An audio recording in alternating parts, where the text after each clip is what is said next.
möchtest dich auf deinen nächsten Arzttermin vorbereiten. Super! Mit einer guten Vorbereitung kannst du aktiv am Arztgespräch teilnehmen und trägst zu einem flüssigen Gesprächsverlauf bei.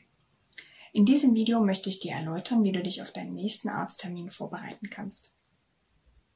Vor deinem nächsten Arzttermin solltest du dir einige Fragen selbst stellen. Mach dir zu deinen Antworten Notizen, am besten in deinem Smartphone oder direkt in der Nala-App, um dann vor Ort nichts zu vergessen. An die folgenden Fragen solltest du dabei denken. Weshalb gehst du heute zum Arzt? Was genau ist deine Frage?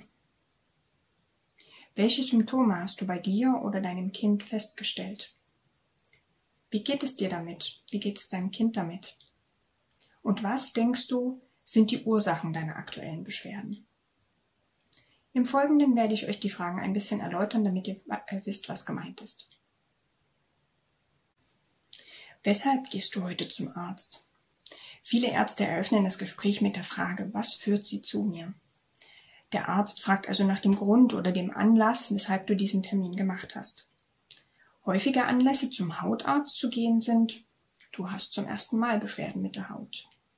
Oder du hast einen erneuten Neurodermitis-Schub, aber die bisherigen Salben helfen nicht so richtig.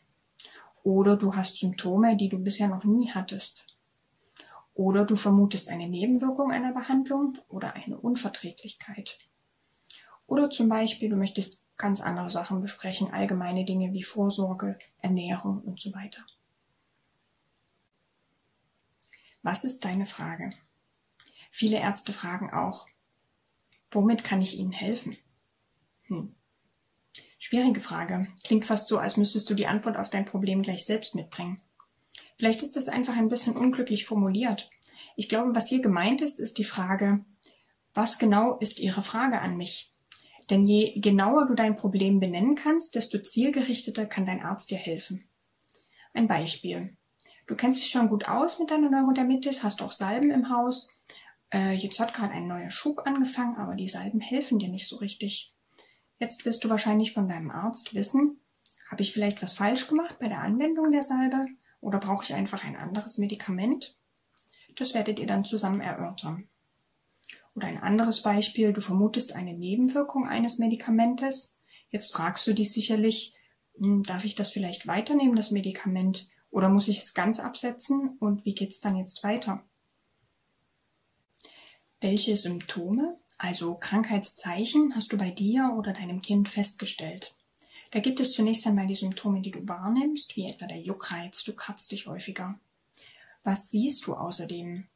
Versuche einmal deine Haut entspannt zu betrachten. Die auffälligen Stellen kannst du auch vorsichtig anfassen. Versuche dann in deinen Worten zu beschreiben, was du siehst. Ist die Haut rot? Ist sie trocken und schuppig? Sind vielleicht auch Bläschen darauf?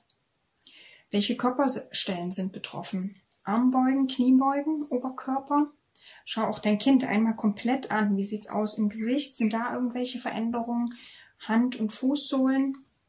Nicht jeder Arzt lässt den Patienten komplett auskleiden, fragt aber danach, wo überall die Haut verändert ist.